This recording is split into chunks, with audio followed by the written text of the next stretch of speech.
The voice outside my cabin sounded a bit too similar to my brother for my liking.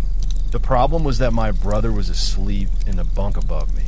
Even now, years later, that single detail is what bothers me the most. People can explain strange sounds. They can explain animals. They can explain someone playing a prank. But I've never heard a reasonable explanation for hearing someone's voice outside a cabin when that person is snoring 10 feet away from me. This happened in northern Arizona during hunting season. My younger brother Ethan and I had planned the trip for months. We'd grown up camping and hunting with our father, and after he passed away, continuing those trips became our way of staying connected. The cabin belonged to a family friend.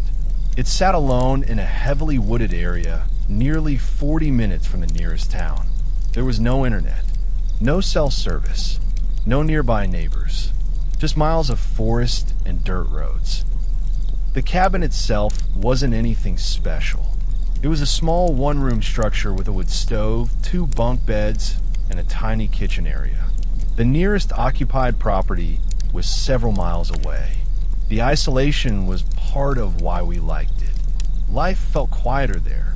For the first 2 days, everything was normal. We hunted during the mornings and evenings, spent afternoons cleaning gear and talking. Nothing unusual happened. If the trip had ended there, I wouldn't be telling this story. The 3rd day was when things started to feel wrong. It began with something small. That afternoon, Ethan and I were hiking back toward the cabin after spending several hours tracking elk. We were maybe a mile from the property when Ethan suddenly stopped walking. I almost bumped into him. What? He didn't answer immediately. Instead, he stared into the trees to our right. The forest was silent. No birds, no wind, nothing. Finally, he said, "Did you hear that?" "Hear what?" He kept staring. I thought somebody said my name. I laughed. "Out here." He shrugged. Probably imagined it. Neither of us thought much of it. We continued walking, but about 10 minutes later, he stopped again. This time he turned around completely. "What now?" I asked. "I swear somebody's behind us." I looked back down the trail. Nothing, just trees. The path stretched empty behind us. "You're getting paranoid." "Maybe." He laughed it off, but he kept glancing over his shoulder the rest of the walk. That evening, we cooked dinner and sat outside, watching the sun disappear behind the trees. The forest felt peaceful again. Whatever weird feeling Ethan had experienced earlier seemed gone. Around 10 o'clock, we headed inside. The temperature dropped quickly after dark. I climbed into the lower bunk. Ethan took the top. Within half an hour, both of us were asleep. At least I was. I woke up sometime after midnight.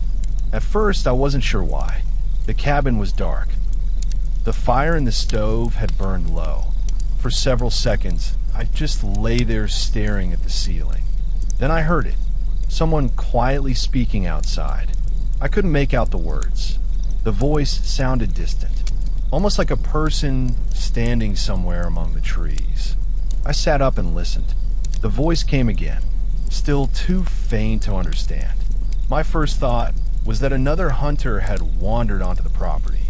It wasn't impossible. People occasionally camped in the area. I considered ignoring it. Then I heard my name. Not shouted, not whispered, just spoken normally, like someone trying to get my attention. I froze. The voice sounded familiar, extremely familiar. I looked up toward Ethan's bunk. He was asleep. I could hear him breathing. The voice outside spoke again. This time I understood every word. "Jason." My stomach tightened, because it sounded exactly like Ethan. Not similar, not close. Exactly. I immediately looked up again. My brother was still asleep. I could see his outline in the darkness. For several seconds, I sat there trying to make sense of it. Then the voice came again. "Jason." Outside, somewhere beyond the cabin. My heart started beating faster. I quietly reached for the flashlight beside my bunk. The cabin suddenly felt much smaller than it had earlier that evening. The voice spoke again. Same tone, same inflection, same voice. "Jason, come here." I stared at the door. Every instinct told me not to move. Not because I thought something supernatural was happening. At least not then. I thought maybe somebody was messing with us. Maybe another hunter. Maybe someone who had somehow heard us talking earlier. But even that explanation felt weak. How could a stranger perfectly imitate Ethan's voice? I looked back toward the bunk. He shifted slightly in his sleep, then let out a quiet snore. The voice outside immediately answered, not in a conversation, not repeating him, but speaking again seconds later, still sounding exactly like him. My skin prickled. I stood up carefully and walked toward the window. The curtains were closed. I considered opening them. Instead, I stopped myself. I don't know why. Something about looking outside suddenly felt like a bad idea. The voice came again. Closer this time. Not much. Maybe a few yards closer. But enough for me to notice. "Jason." Silence. Then, "Come outside." Every hair on my arms stood up. I stepped backward from the window. That's when Ethan suddenly rolled over in his bunk. The mattress creaked. He groaned. Then his voice filled the cabin. "What are you doing?" I nearly jumped. "You scared the hell out of me." He rubbed his eyes. "What time is it?" "I don't know." "Why are you standing there?" I hesitated. Then I said it. "I've been hearing somebody outside." That woke him up immediately. "What?" I explained everything. The voice. My name. How it sounded like him. For several seconds, he just stared at me. Then he laughed nervously. "You're serious?" "Yeah." Neither of us spoke. Then the voice came again. Outside. Both of us heard it. My name. Spoken clearly. Ethan's face went completely pale, because now he understood what I meant. The voice wasn't similar to his. It was his. Word for word. Tone for tone. Exactly the same. Neither of us moved. The cabin suddenly felt completely silent. Then Ethan slowly climbed down from the bunk. Neither of us wanted to say what we were thinking, but we were both thinking the same thing. Someone, or something, was standing outside the cabin using my brother's voice, and it was getting closer. Neither of us moved. The voice had spoken clearly enough that there was no possibility we'd imagined it. My name, in Ethan's voice, coming from somewhere outside the cabin. For a few seconds, neither of us said anything. I could see the confusion on Ethan's face. Not just fear, confusion. The kind that happens when your brain is trying to force something impossible into a logical explanation. Then the voice came again. "Jason." This time it sounded like it was right outside the cabin. Not in the trees. Not down the trail. Right outside. The sound made my stomach drop. Ethan slowly grabbed the hunting rifle leaning against the wall. Neither of us had loaded it before going to bed. We never felt the need to. Now, he quickly loaded it while keeping his eyes on the door. The entire cabin felt different. Only minutes earlier it had been a comfortable place. Now it felt like a trap. The voice remained silent. That somehow made it worse. At least when it was talking, we knew roughly where it was. The silence allowed our imaginations to fill in the gaps. Maybe 5 minutes passed. Maybe 10. It felt much longer. Then we heard something scrape against the outside wall. A long dragging sound. Almost like somebody running their hand slowly across the wood siding. The noise traveled from one side of the cabin to the other. Neither of us spoke. The sound stopped. Then came another, this time from the back wall. Slow, deliberate, like whatever was outside was circling us. Ethan finally broke the silence. Maybe it's somebody messing with us. I wanted to agree, but there was a problem. The nearest occupied property was miles away. Nobody even knew we were staying there except a handful of family members. And none of them would drive hours into the forest just to play a prank. Another scrape echoed across the wall. Then a knock. 3 slow knocks. Not loud, almost gentle. The sound felt worse than if someone had been pounding on the door. Whoever, or whatever, was outside sounded patient, like it knew we weren't going anywhere. The knocking stopped. Then came the voice again. Only this time, it wasn't using my name. It was speaking directly to Ethan. Open the door. The blood drained from his face, because it wasn't just his voice anymore. It was speaking exactly the way he spoke. Same rhythm, same tone, same pauses. If I had heard it through a phone call, I would have sworn it was him. Ethan looked physically sick. I don't blame him. Imagine hearing your own voice standing outside a cabin in the middle of nowhere at 2 in the morning. The voice repeated itself. Open the door. Neither of us moved. Then something hit the roof. Hard. The impact made both of us jump. A second later came another. And another. Heavy footsteps. Walking across the roof. The cabin wasn't very large. Whatever was up there moved slowly from one side to the other. The wood creaked overhead. I remember staring upward while trying to convince myself it had to be an animal. Maybe a bear. Maybe something else. But the footsteps didn't sound right. They sounded too deliberate. Too controlled. Like something pacing. Back and forth. Back and forth. The voice never stopped. Every few minutes it would call out. Sometimes my name. Sometimes Ethan's. Sometimes simple phrases. Come outside. We need help. Please. The worst part was how normal it sounded. No grody. No distorted monster voice. Just Ethan. Exactly Ethan. Eventually the footsteps stopped. The voice stopped. Everything stopped. The silence returned. Neither of us slept. We sat there until sunrise with the rifle pointed toward the door. When daylight finally appeared through the curtains, both of us felt relief. Daylight made everything seem less threatening, less impossible. Maybe we'd discover evidence of some person messing with us. Maybe there would be footprints. Maybe we'd finally get an explanation. We cautiously stepped outside. The forest looked normal. Birds were chirping. A light breeze moved through the trees. The nightmare atmosphere from the night before seemed gone. For a moment, I wondered if exhaustion had somehow affected both of us.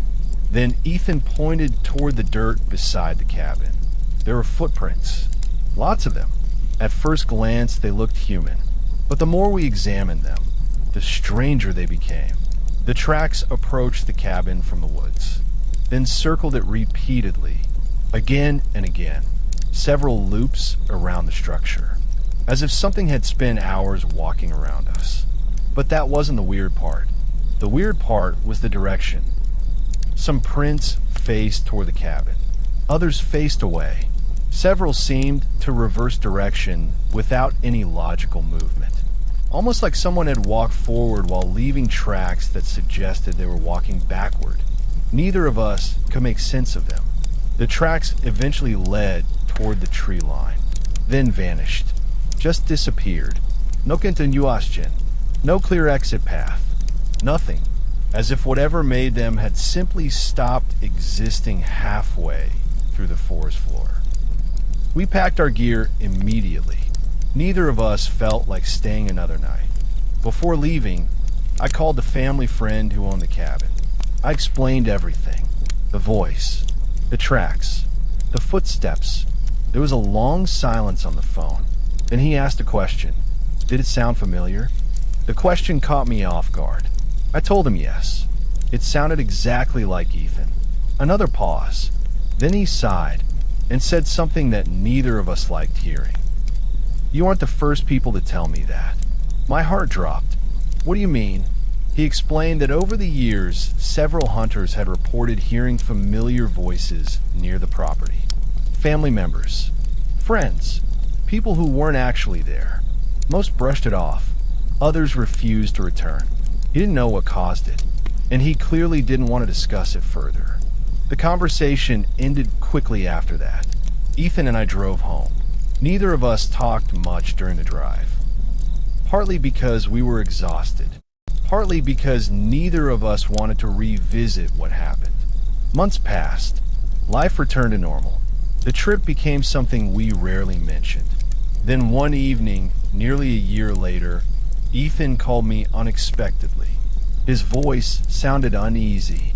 I asked what was wrong. He hesitated.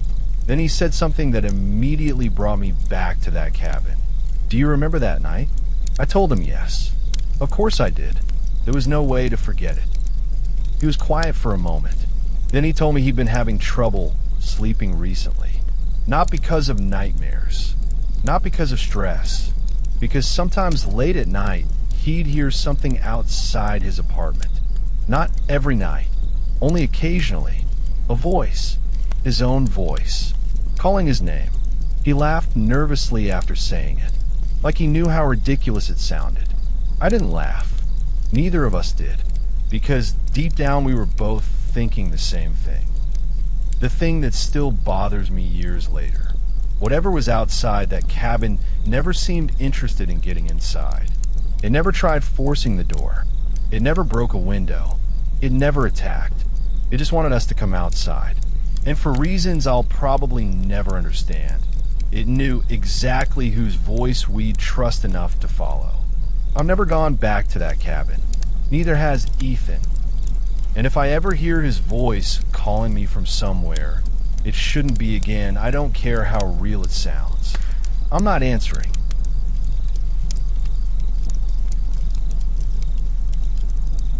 I didn't even realize the spare bedroom was being used until I found a half-empty bottle of water sitting on the floor. The weird thing is that I almost ignored it. I lived alone at the time, and the spare bedroom was one of those rooms that basically became storage. I think a lot of people have a room like that. You move into a place with plans for a guest room, maybe an office, maybe a workout room, and then 6 months later it's just full of boxes and random junk you don't want to deal with. That was exactly what happened to me. I rented a small 3-bedroom house on the edge of town.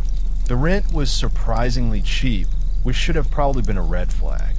The landlord told me the previous tenant had moved out unexpectedly and they were eager to fill the property. At the time, I didn't think much of it. I was 28, recently single, and just wanted a quiet place to live. The house wasn't perfect, but it was clean. The neighborhood was quiet. The commute to work was only 15 minutes. It seemed like a good deal. For the first 4 months, nothing unusual happened. Life was normal. Work, home, sleep, repeat. Most days, I barely even thought about the spare bedroom. I used it for storage and almost never went inside. The door stayed closed most of the time. Then, one Saturday morning, I decided to finally organize some boxes. I've been putting it off forever. I made coffee, put on some music, and started cleaning. About 20 minutes in, I noticed a water bottle. It was sitting near the far wall. Half full, no label, just a cheap generic bottle. At first, I thought it was mine. Then I realized I hadn't been in that room in weeks. I stood there staring at it. It wasn't exactly alarming, just confusing. I picked it up. The water inside looked clear. The bottle felt cool. Again, I know how ridiculous this sounds now. Finding a water bottle isn't exactly some horrifying discovery. But I remember standing there thinking, when did I put this here? The more I thought about it, the less sense it made. I tossed it in the trash and continued cleaning. That should have been the end of it. Except about a week later, something else happened. I came home from work around 6 o'clock. Nothing unusual. I unlocked the front door and stepped inside. The first thing I noticed was a smell. Not a bad smell exactly. Just unfamiliar. Like somebody had cooked food recently. I remember standing in the kitchen trying to figure it out. The scent was faint. Almost gone, but definitely there. The problem was that I hadn't cooked in 2 days. Most of my meals that week came from takeout. I checked the stove. Nothing. Checked the trash. Nothing. Eventually, I convinced myself the smell had drifted in from outside. It seemed like the most reasonable explanation. Looking back, I did a lot of that, convincing myself things had reasonable explanations. A few days later, I found another water bottle. This one was in the spare bedroom, too. Different brand, different location. Again, partially full. This time, I felt a little uneasy. Not scared, just uneasy. The room had only one entrance. No windows large enough for someone to crawl through. Nobody else had a key, at least not that I knew of. I remember actually laughing to myself. I thought maybe I was losing my mind. Maybe I was putting things there and forgetting. Stress does weird things to people. Work had been hectic. I wasn't sleeping much. Maybe I was just distracted. So I threw away the bottle. Then I made a decision that I thought would settle everything. I took a picture of the room. Every corner. Every box. Every shelf. That way if something changed, I'd know. Simple. At least that's what I thought. The next evening, I came home and compared the room to the photos. At first, everything looked identical. Then I noticed one of the boxes. A cardboard box near the closet. It had moved. Not much. Maybe 6 inches. But enough that I immediately noticed. I zoomed in on the picture, then looked back at the room. The box had absolutely moved. I stared at it for a long time. Way longer than I'd like to admit. Because there was really only one explanation. Someone had been inside. The problem was figuring out who. I checked every door, every window. Everything was locked. Nothing appeared damaged. Nothing was missing. That's what made the whole thing feel so strange. If somebody was breaking in, why weren't they taking anything? My television was still there. My laptop was still there. Cash was still sitting in a drawer untouched. The next few nights were uncomfortable. I found myself checking locks repeatedly. I started leaving lights on. I even walked through the house before bed. Not because I thought somebody was inside. At least I didn't consciously think that. But deep down, I think I was starting to worry. Then came the grocery receipt. That was the moment everything changed. I got home from work on a Thursday. I tossed my keys onto the counter, then noticed a receipt lying on the kitchen table. At first I assumed it was mine. I picked it up. The store was local. The date was from the previous day. The problem was that I hadn't gone shopping. Not only that, the items listed weren't things I'd ever buy. Canned soup, bottled water, protein bars, instant noodles, cheap stuff, the kind of food somebody buys when they're trying to survive on a budget. I must have read that receipt 10 times. The date was correct. The location was correct. Everything was correct except for one thing. It wasn't mine. I remember my heart starting to race. Not because of the receipt itself, because of what it meant. Someone had been inside the house. Recently, very recently, and somehow they felt comfortable enough to leave evidence behind.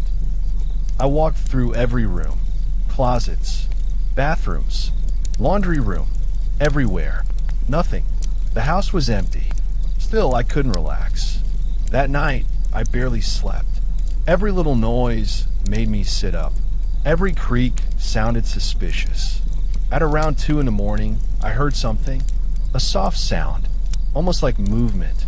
I froze. The sound came again. Very faint, very subtle. Somewhere inside the house. I sat in bed listening. The noise stopped. Then everything went silent again. I waited. 5 minutes. 10 minutes. Nothing. Eventually, exhaustion took over, and I fell asleep. The next morning, I almost convinced myself I'd imagined it. Almost. Then I walked into the spare bedroom and saw that the closet door was open. The closet door that I never opened. The closet door that had definitely been closed the night before. I stood there staring at it. My stomach immediately dropped because for the first time, I stopped wondering if somebody was entering the house and started wondering if somebody had never actually left. I grew up in northern Arizona in a town small enough that everybody knew everybody. There wasn't much to do there. Most weekends were spent driving dirt roads, hanging out at bonfires, or wandering around the desert trying to find something interesting. When I was 19, I got a summer job helping maintain fences on a large cattle ranch about 40 minutes outside town. The ranch stretched for miles. You could drive for an hour and still be on the same property.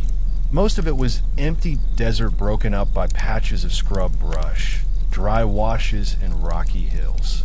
Self-service barely worked. Once you got far enough out there, you were basically on your own. The ranch owner was an older guy named Carl. Carl wasn't the type to tell stories. He was practical, blunt, the kind of man who fixed problems instead of talking about them, which is why something he told me during my first week stuck with me. We were replacing fence posts near the northern edge of the property. The sun was brutal that day. Neither of us had said much for almost an hour. Then Carl suddenly pointed toward a distant ridgeline. "Don't go beyond that ridge if you're out here alone." I looked over. The ridge wasn't special, just another rocky hill. "Why?" Carl kept hammering a post into the ground. "Because weird stuff happens out there." I laughed. "What kind of weird stuff?" He shrugged. "People hear things." That was all he said. I tried asking more questions. He wouldn't elaborate. Eventually, I figured he was just messing with me.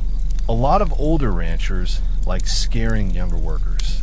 I didn't think about it again, at least not until about 3 weeks later. That afternoon, I was repairing a damaged section of fencing by myself. Carl was working several miles away. I had a truck, tools, and a radio. Nothing unusual. Around 4 in the afternoon, I noticed something strange. The cattle were acting nervous. A small herd was gathered near a water trough. Normally, cows ignored everything. These ones weren't eating. They weren't drinking. They were all staring toward the same patch of desert. I followed their gaze. At first, I didn't see anything. Then I noticed movement. Something was standing between a cluster of dead trees, roughly 300 yards away. I couldn't make out details. Just a dark figure. It looked tall, very tall. My first thought was that it was another ranch hand. Maybe somebody checking fences. I lifted my hand and waved. The figure didn't move. I waved again. Nothing. The cattle became even more agitated. A few started backing away. That was enough to make me uncomfortable. Animals usually notice danger before people do. I climbed into the truck and drove closer. Not all the way, just enough to get a better look. The figure was gone. There was nothing there. No person, no animal, nothing. The trees stood completely empty. I got out and walked around for a few minutes. The ground was dry and dusty. There weren't any footprints, at least none I could find. Eventually, I convinced myself I'd imagined it. Heat exhaustion does weird things. Maybe it had been a tree stump, maybe a shadow, whatever. I finished my work and headed back. That should have been the end of it. But that night, something happened. I lived in a small trailer provided by the ranch. It sat alone near an equipment shed. The nearest house was almost half a mile away. Around midnight, I woke up to the sound of knocking. At first, I thought I was dreaming. It happened again. 3 slow knocks. Knock, knock, knock. I sat up. My trailer door was only a few feet from my bed. I checked my phone. 12:14 a.m. Nobody should have been visiting me, especially not out there. The knocking came again. Slow, deliberate, not loud, almost polite. I got up and looked through the small window beside the door. Nobody was there. I checked again. Still nothing. The porch was empty. The desert beyond it was dark. I waited. Another knock. This time I nearly jumped, because it hadn't come from the door. It came from the side of the trailer. 3 knocks, directly against the metal wall. I froze. The sound moved. Knock, knock, knock. Now, it was coming from the back of the trailer, like something was slowly circling it. I grabbed my flashlight. Every instinct told me not to go outside, but curiosity won. I stepped onto the porch and swept the beam across the darkness. Nothing.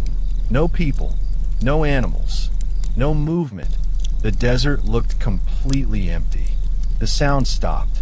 Eventually, I convinced myself it had been branches or something hitting the trailer, even though there weren't any trees nearby. I went back to bed.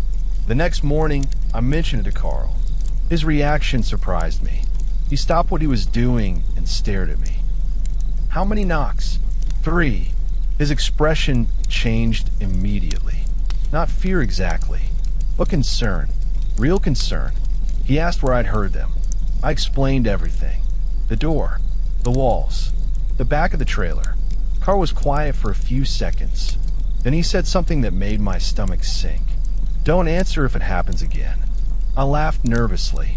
"What does that mean?" He shook his head. "Just don't." That was it. No explanation. No joke. Nothing. Over the next week, I started noticing other things. Small things. Things that were easy to dismiss individually. But together they felt wrong. Once, while repairing a fence line, I heard someone whistle. It sounded close. Maybe 20 yards away. I looked around. Nobody. The whistle came again. The exact same whistle. Same rhythm. Same pitch. Almost like a recording. I walked toward the sound. It stopped instantly. Another time, I heard my name. Clear as day. Someone quietly saying, "Josh." I spun around. Nobody was there. The voice sounded like my younger brother. The problem was that my brother lived nearly 200 miles away. I told myself it was the wind. An echo. Anything. But deep, deep down I knew it wasn't. Because it sounded too perfect. Too real. A few days later, things got worse. I was driving back from a northern fence line just before sunset. The sky was turning orange. Shadows were stretching across the desert. That's when I saw something running alongside the truck. At first I thought it was a coyote. Then I realized it was way too large. It moved on 2 legs. For only a second. Maybe 2. Then it disappeared behind a hill. My stomach dropped. I slammed on the brakes. Dust exploded around the truck. I grabbed my flashlight and stepped outside. The desert was silent. Completely silent. No birds. No insects. Nothing. Then I noticed tracks. Large tracks. They disappeared into a dry wash. I followed them for maybe 30 yards. Then they simply stopped. Not faded. Not turned. Stopped. Like whatever made them had vanished. I remember standing there staring at the ground, trying to make sense of it, trying to come up with any explanation. But I couldn't. That night, I locked every door on the trailer. Every window. Everything. I didn't care how ridiculous I looked. I wasn't taking chances anymore.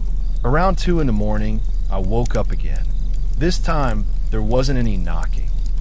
At first, there was just a sound. A voice. Outside. Very faint. Almost too faint to hear. I sat up, listening. The voice came again. My heart nearly stopped, because it sounded exactly like Carl. "Josh." Silence. Then again. "Josh." Same voice. Same tone.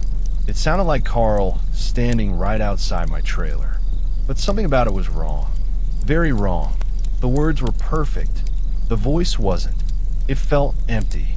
Like somebody mimicking him without understanding how people actually talk.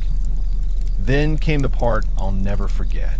The voice spoke again, but this time it repeated the exact same sentence. Identically. Every pause, every inflection, every tiny detail, like somebody hitting replay on a recording. "Josh." Pause. "Come outside."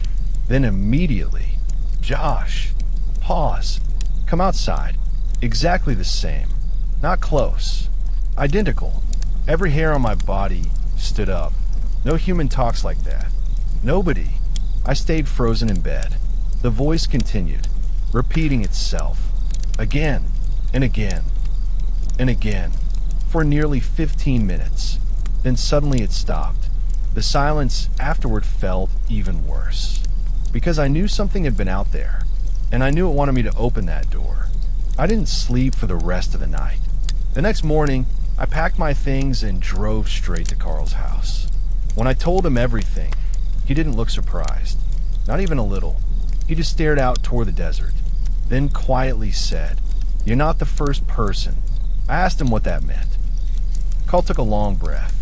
Then he finally started talking, and what he told me made every strange thing that happened out there seem much, much worse.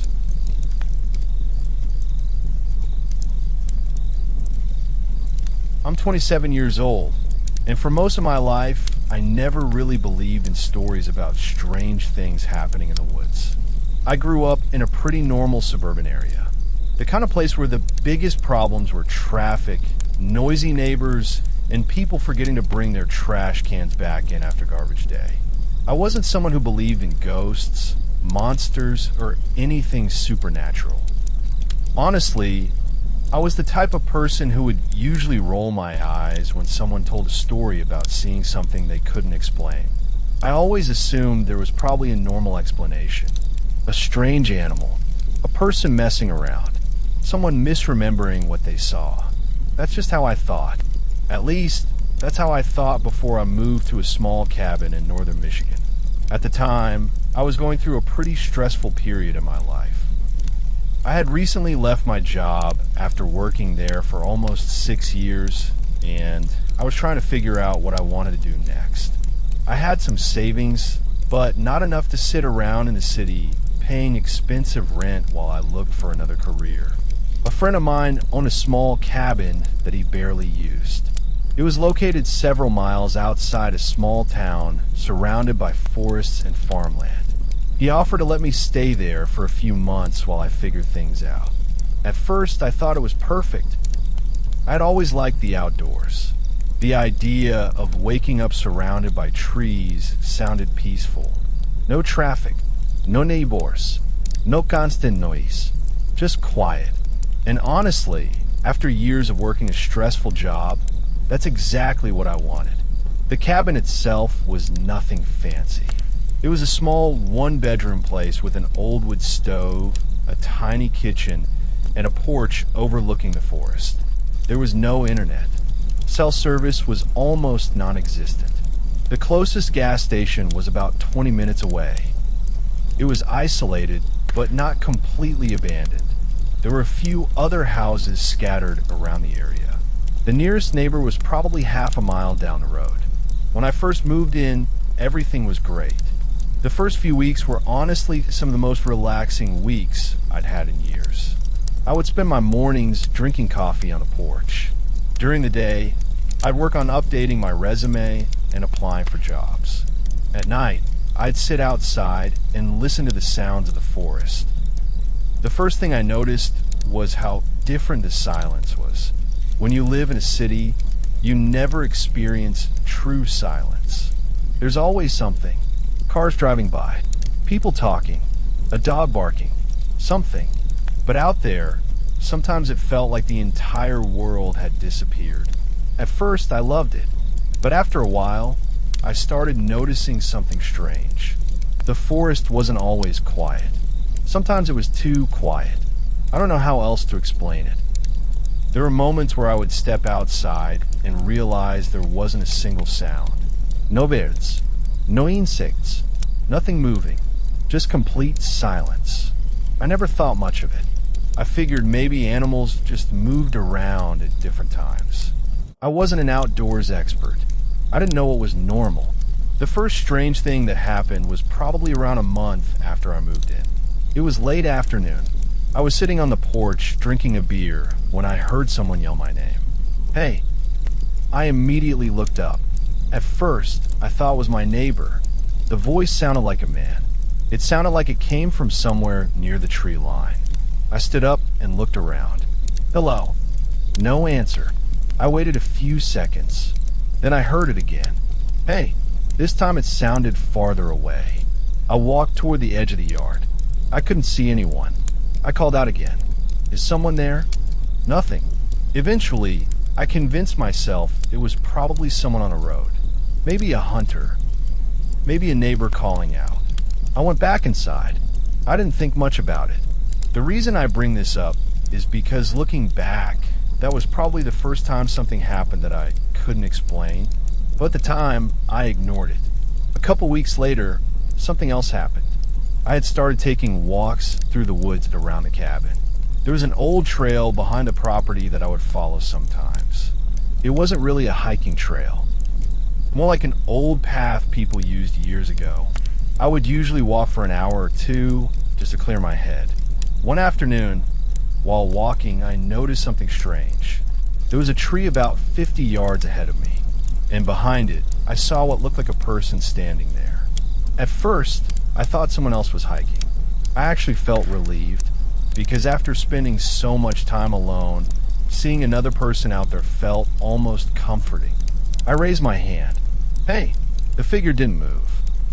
I stopped walking. Something felt off. It was too far away for me to see details clearly, but the person looked strange. They seemed taller than they should have been. Not impossibly tall, just wrong. Like the proportions weren't right. I stood there for a few seconds.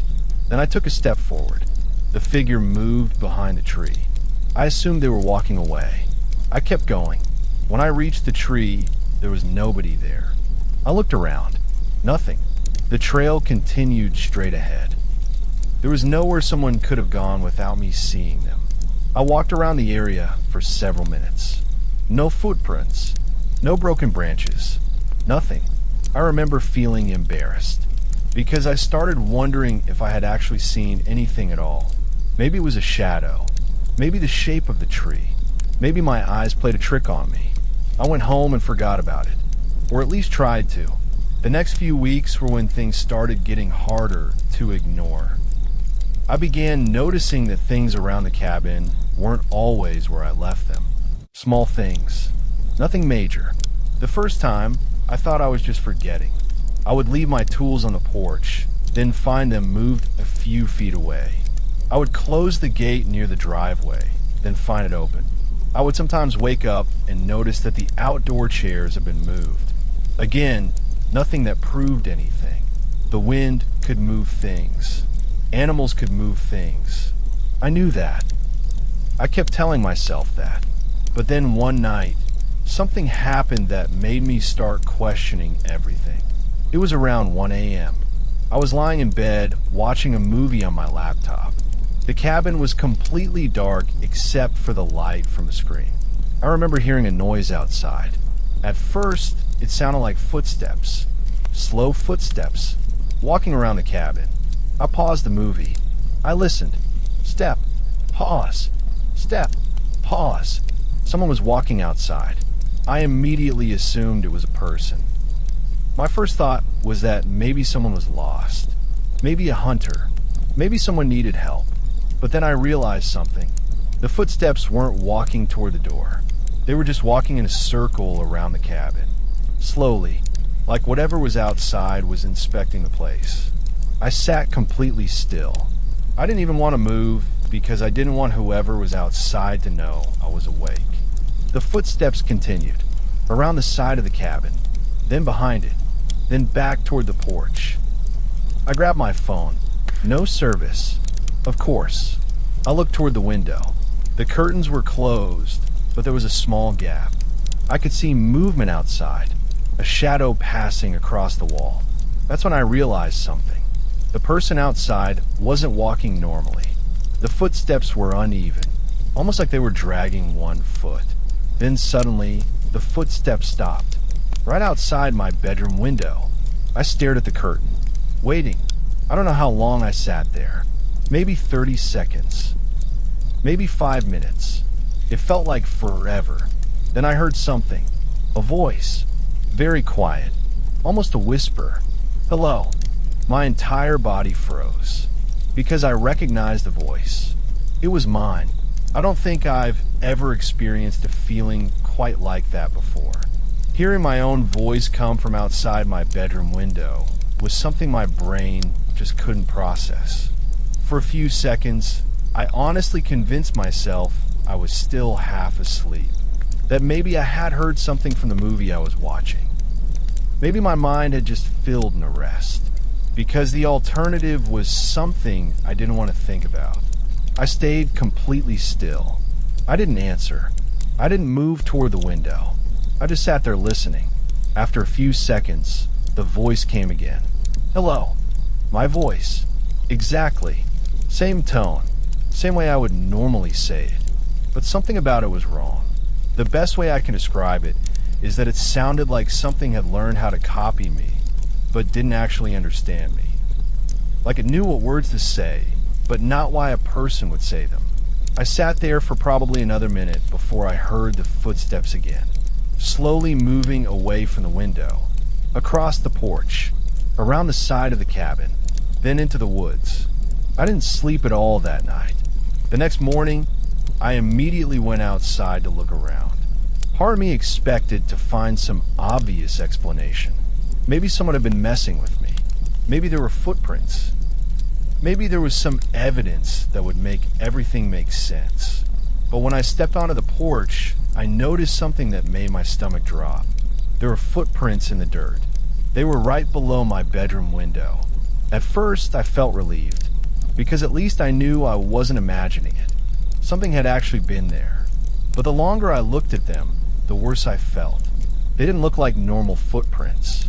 They weren't animal tracks. They weren't boot prints. They looked almost human, but they were wrong. The spacing was strange. The steps were much farther apart than a normal person would take. And the prints themselves were deep. Like whatever made them was much heavier than it should have been. I followed them around the cabin. They went from the bedroom window, around the porch, and then toward the tree line. Then they stopped, just like before. No trail continuing into the woods. No indication of where whatever it was went. It was like it had simply disappeared. I stood there staring at the ground for a long time. That was the first moment I seriously considered leaving.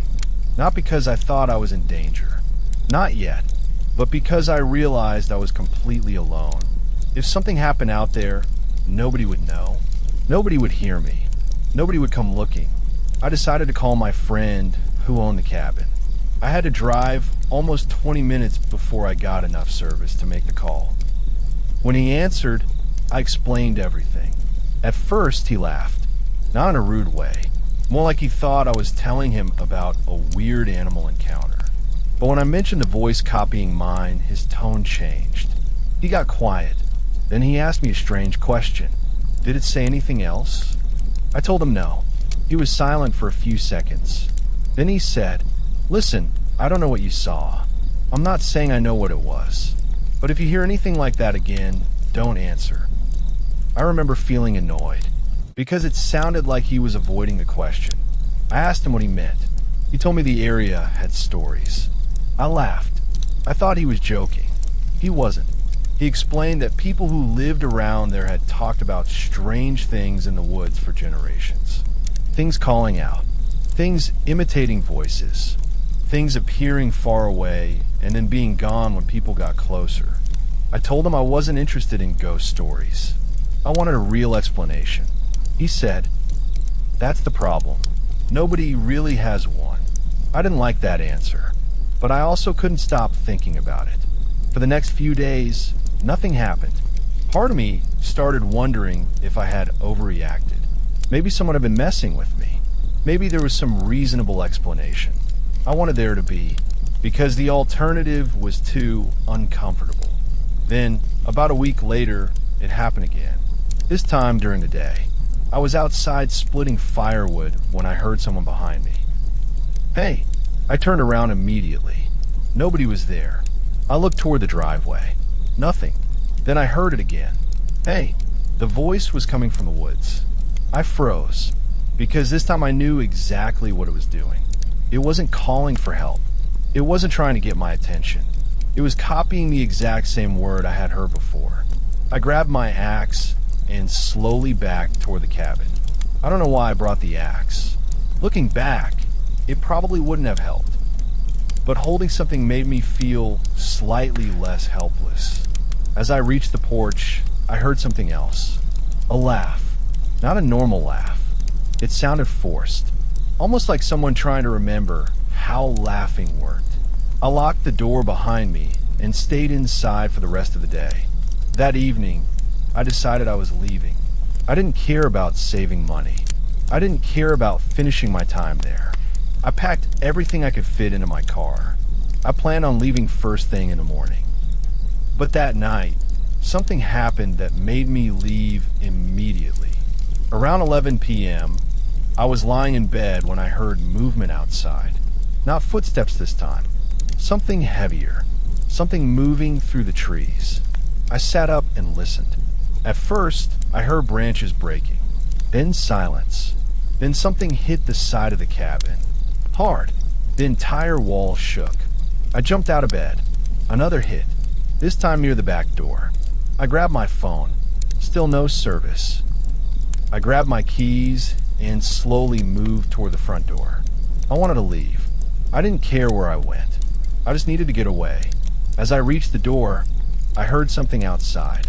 A voice. Quiet. Almost directly on the other side. Don't go. I stopped because I knew that voice. It was my friend's voice. The owner of the cabin. For a second, my brain wanted to believe him. Maybe he had come out there. Maybe he knew something was wrong. Maybe he was outside trying to help. Then the voice spoke again. Don't go. Same words. Same exact tone. Same exact pause. Like it was repeating something it had just learned. I backed away from the door. I didn't open it. I didn't say anything. A few seconds later, the voice changed. This time was my mother's. Open the door. I felt sick. My mother lived hundreds of miles away. There was no possible way she could be standing outside my cabin. The voice repeated itself. Open the door. Then it started laughing. That was when I grabbed my backpack, climbed out the bedroom window, and ran. I didn't even take my car. I ran. I know that sounds stupid. I had a perfectly good vehicle sitting outside, but something in my head told me not to go near the front door. So I ran through the woods toward the neighbor's house.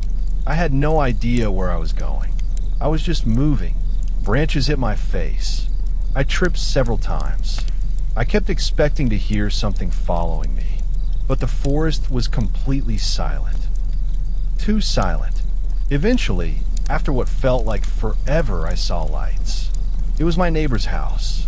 I ran up to the door and started pounding. An older man answered. The second he saw me, he knew something was wrong. I explained what happened. I expected him to think I was crazy. Instead, he just looked toward the woods.